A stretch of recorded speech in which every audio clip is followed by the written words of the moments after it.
Estamos justamente aquí en nuestra plataforma de noticias y en nuestra cabina Estudio 1 con el doctor Víctor García Toma, que como ustedes saben fue presidente del Tribunal Constitucional, es un constitucionalista notable que nos va a orientar sobre lo que se ha discutido en los últimos días. Si los maestros que han sido condenados en su momento por terrorismo o aquellos que han cometido algún tipo de delito contra el honor o el pudor se mantengan en la calidad de docentes. Esta es una discusión de orden jurídico, legal y hasta constitucional, han dicho algunos. Inclusive un magistrado del Poder Judicial ha señalado que la norma tiene que ser muy precisa para no vulnerar derechos. Doctor García Toma, bienvenido a nuestra plataforma de noticias. Alberto, muy buenos días. Gusto en saludarlo, mis respetos. Bien, muchas gracias. Bueno, esta introducción es prácticamente una pregunta. ¿Esto está afectando o va a afectar? Usted se ha pronunciado ya de que no afectaría, ¿no es cierto?, ningún derecho, sino que más bien protegería a la ciudadanía. Sí, es cierto que el inciso segundo, el artículo segundo de la Constitución alude al derecho de toda persona a un trato igualitario ante la ley, pero la propia Constitución, en el artículo 103, reconoce la posibilidad de establecerse reglas de diferenciación por la naturaleza de las cosas. ¿Cuál es la justificación para impedir que personas que han estado vinculadas, condenadas, y muchas de las cuales incluso aún mantienen una ideología y una posición antidemocrática que justifica, ¿no es cierto?, la muerte, que mortifica el error? Y es que el Perú se encuentra comprometido a través de la Convención de los Derechos del Niño, el propio Código de los Derechos del Niño, a una protección y una tutela de los menores. Sí, aquí lo que se está presentando es el interés superior del niño. Correcto. En consecuencia, cuando hay que hacer un balance entre el derecho a la igualdad de las personas y la obligación del Estado de tutelar los intereses del niño, obviamente esa regla diferenciadora. Doctor García Toma, sin embargo, algunos juristas tienen una opinión no tan contraria, pero sí por lo menos advierten algunos detalles. La norma puede tener efectos retroactivos porque una ley en este sentido puede aplicarse retroactivamente, porque ya el que fue condenado dice: yo ya cumplí con mi condena, ya me reintegré, incluso en la sentencia se dice que yo ya me reincorporo con todos mis derechos, ¿por qué ahora me cuestionan? Es lo que... En el Perú no existen derechos adquiridos, salvo el caso previsto para los denominados contrato ley. En consecuencia, al modificarse las condiciones para el acceso o la continuidad en la carrera magisterial, obviamente todas estas personas se sujetan a las nuevas reglas. ¿No? Ahora, entonces el efecto retroactividad no estamos hablando de retroactividad, sino que al cambiar las reglas, obviamente todos tenemos que ajustarnos a estas nuevas. Bien, vamos a continuar aquí en Radio Nacional con la entrevista con Víctor García Toma. Agradecemos el pase en TV Perú. Gracias, Jennifer. Muy buenos días. Doctor García Toma, antes de la pregunta de Augusto, no son muchos, dicen algunos de estas personas condenadas, pero también se abre la posibilidad en algunos abogados que eventualmente vayan a defender a estos involucrados, a que, si bien es cierto, se les puede retirar de la docencia, pero no quitarles el derecho al trabajo. Ese es otro tema. Entonces, se ha sugerido que en caso que la persona esté, comprendida en esta norma, pueda desempeñar labor administrativa. ¿Eso es posible con...? La idea central aquí es proteger al niño. El Estado tiene que garantizar de que el docente que va a un aula sea la personificación de los valores que la Constitución quiere, inculcar en los futuros ciudadanos. Y en segundo lugar, evitar la posibilidad de que puedan ser objeto de algún tipo de formación intelectual. En consecuencia, en prevención, en protección a quienes merecen una tutela especial, se justifica la dación de la norma, ¿no?, en el ámbito del aula. Doctor García Toma, parte de la condena es la reparación civil. ¿Por qué se están dando en los últimos tiempos estos casos de que muchos de los condenados, llámese los que participaron en corrupción en gobiernos anteriores o los que purgaron condena incluso en terrorismo, no hayan pagado esta reparación civil y estén libres y burlando a la ley? Hay dos razones. La primera es que los primeros años de la acción del Estado estuvieron dirigidos a perseguir, a probar y finalmente obtener una sentencia condenatoria. Y en segundo lugar, en consecuencia, el Estado encaminó sus pasos por esa vía, que era la lógica en esos momentos.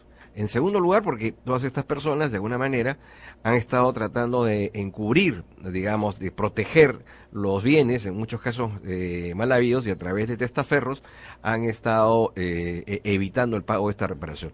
Pero nos parece muy bien de que cumplida ya la etapa de la persecución penal a efectos de obtener la sanción correspondiente, ahora el Estado se encamine a la obtención del pago de la reparación derivada de una sentencia. Para evitar estos casos que se están dando en los últimos tiempos, a futuro, digamos, antes de darle la libertad física al sentenciado, ¿no sería bueno que se regule esto también para evitar justamente el que luego no se haga este pago correspondiente?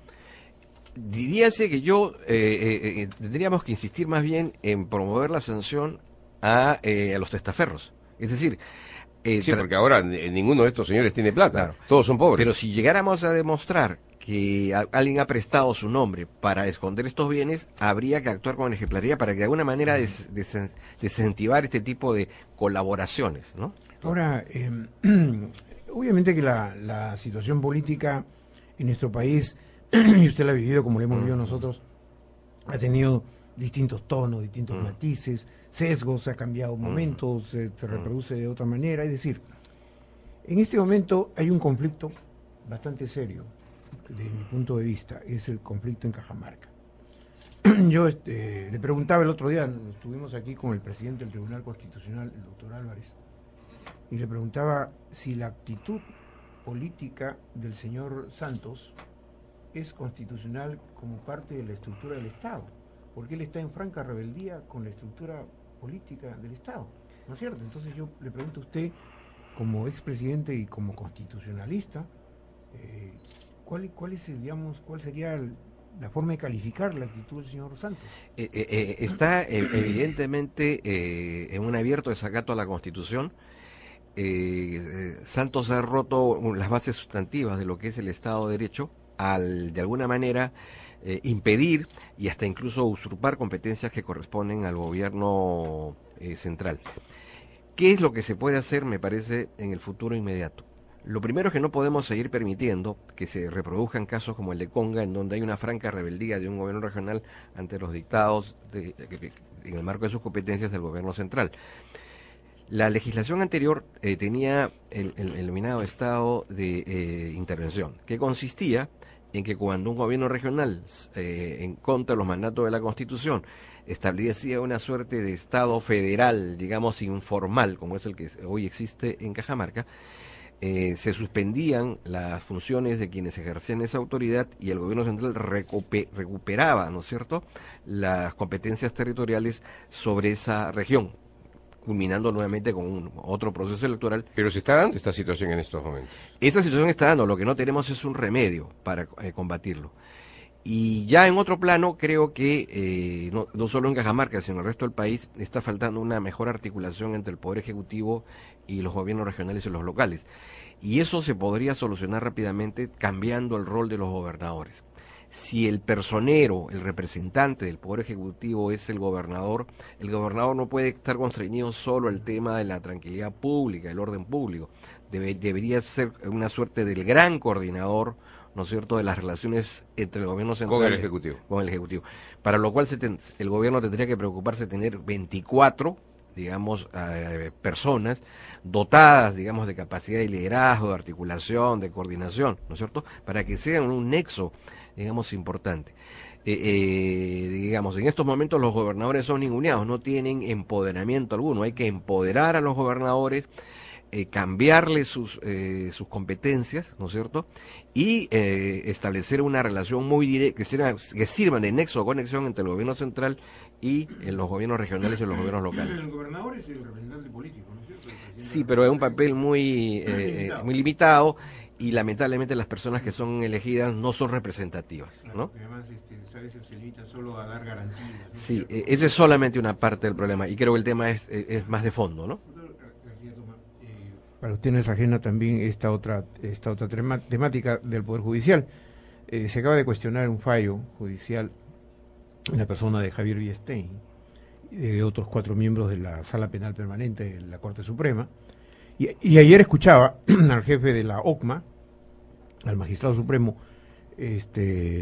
decir lo siguiente: hay que respetar las resoluciones y sentencias judiciales. Él consideraba que no era conveniente poner en cuestión esta resolución que ha causado, digamos, protestas y hasta demandas, ¿no es cierto?, contra esta sala de Villestein, porque considera que, según el doctor jefe de la OCMA, se ha cumplido con la disposición de dar una sentencia, y que, por lo tanto, no debería cuestionarse, sino más bien ver algunas otras cosas aleatorias, adicionales, que se hayan violentado, pero que no, en el fondo, no la sentencia. ¿Está usted de acuerdo? La sentencia ha sido cumplida y ejecutada. Una prueba de ello es que uno de los integrantes del Grupo Colina ha obtenido su libertad. En consecuencia, ningún actor o agente político o social ha impedido ni ha retardado el cumplimiento de esa sentencia. Lo que se está haciendo es que, al amparo de lo que la Constitución señala, se ha promovido la crítica y el análisis que toda sentencia puede ser objeto. El principal cuestionamiento que se hace a esa sentencia, sin desconocer, digamos, que tiene que ser cumplida en tanto no sea modificada, y eso podría eventualmente suceder a través del Tribunal Constitucional o de la propia Corte Interamericana. Lo que sucede es que aquí ha habido el tratamiento de una banda de criminales como si fueran pues los toribianitos, ¿no es cierto?, los burujitos de Yola Palastri. Entonces, se han tomado con soda un caso que es emblemático, ¿no es cierto?, para el Perú, porque esa es la expresión más brutal de cómo el Estado no puede reaccionar ni puede actuar. El Estado no, en esas circunstancias, se ha colocado en el mismo nivel de sendero luminoso, ¿no? Es decir, en el sentido de no respetar la vida, ¿no es cierto?, de actuar con una crueldad y una ferocidad increíble, ¿no? Ha habido actos de descuartizamiento. No olvidemos el caso de Mariela Barreto, por ejemplo, a quien no se le podría incluso era miembro de la propia grupo, sí. Entonces, evidentemente estamos frente a un grupo de psicópatas que no pueden ser objeto de ningún tipo de defensa y que deben ser sancionados, como lo fueron en su momento, con el rigor que el caso requería, ¿no? Lo que se critica en todo caso es la condescendencia del señor Villestein, para aplicar, digamos, esto con rigor a la ley, unas facilidades a una gente que verdaderamente no merece, ¿no? Pero permíteme acotar, doctor García, para que conteste en términos general, porque la suspicacia política también ha advertido, ¿no?, que esta decisión de retirar el concepto de lesa humanidad y de autoridad inmediata favorece a Alberto Fujimori. ¿Es posible, digamos, desde el punto de vista constitucional, legal, que una sentencia ya ejecutoriada como la de Fujimori pueda ser revisada bajo este argumento? No. Digamos, lo grave es que frente a un mismo hecho, dos salas de la Corte Suprema tienen una interpretación diferente, y eso genera un clima de inseguridad jurídica. Lo segundo es que la interpretación que ha generado la indignación general, de alguna manera, creo, responde a una convicción ideológica del doctor Villestein y probablemente a algunos otros miembros de esa sala en justificar la llamada razón de Estado. Es decir, como supuestamente eran terroristas, ¿no?, se asignaron la condición de dioses para saber la verdad sin investigarla. Esa interpretación es, ¿no es cierto?, grave. Grave. Y entonces, como eran supuestos terroristas, podrían ser victimados, ¿no es cierto?, podrían ser ejecutados. Pero si inclusive se dice en las normas que por más terrorista o execrable que haya sido el crimen, se necesita llevar un proceso, sí, no eliminar extrajudicialmente. Y aun cuando, digamos, primero, que no lo fueron, en todo caso no está probado, y en el caso de ser probado, eso debe llevarse a cabo en un proceso judicial, y en el Perú no existe la pena de muerte, ¿no es cierto? Claro. Entonces, justificar una conducta desde el Estado, ¿no es cierto?,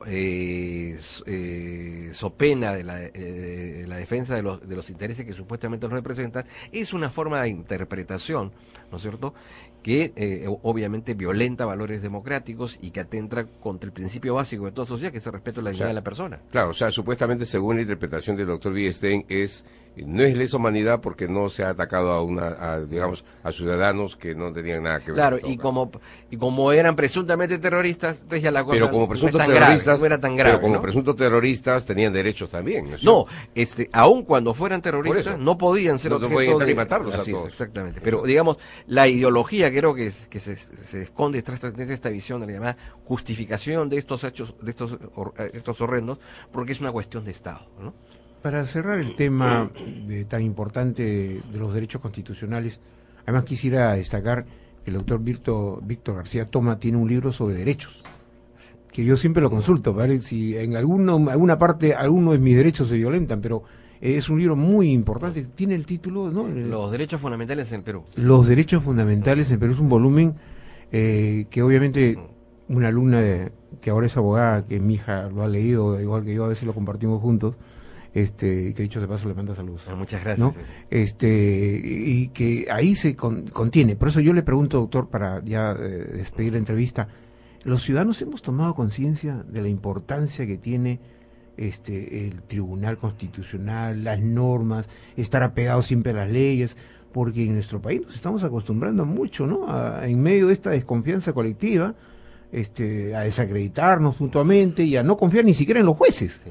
Este es un terrible problema nacional. Lo que diferencia a la civilización de la barbarie es la existencia de la ley, en este caso de la Constitución, de las instituciones que permiten racionalizar, digamos, los conflictos interindividuales, ¿no? Cuando desaparecemos la ley, cuando, digamos, deslegitimamos o desconocemos que el Estado tiene que tener una institucionalidad sustentada en valores democráticos, entonces entramos ¿No será por eso que tenemos tantos conflictos? Esa es parte del problema. Y permítame una exigencia final. En estos últimos días hemos escuchado que en los medios se habla del Movadef. El Movadef no existe. Recordemos que el Registro de Naciones Políticas, a través de una resolución a 008 del año 2012, declaró que está proscrita el activismo de una organización que por su carácter antidemocrático y sustentado en una ideología, en la isla polpotiana que promovió en el Perú Ismael Guzmán, no tiene cabida. Apología al terrorismo. Claro, en consecuencia, cuando hablamos de estos desadaptados que tienen a niños ya perdiendo varios meses, cuando toman carreteras, asaltan locales públicos y le colocamos... O lanzan piedras a los aviones casi por tomar vuelo. No, como en Juliaca, ¿no? Realmente es impresionante. Pero los calificamos como si fueran una organización política. Eso no es... O sea, lo legalizamos cuando los mencionamos acá. No, es que no existen.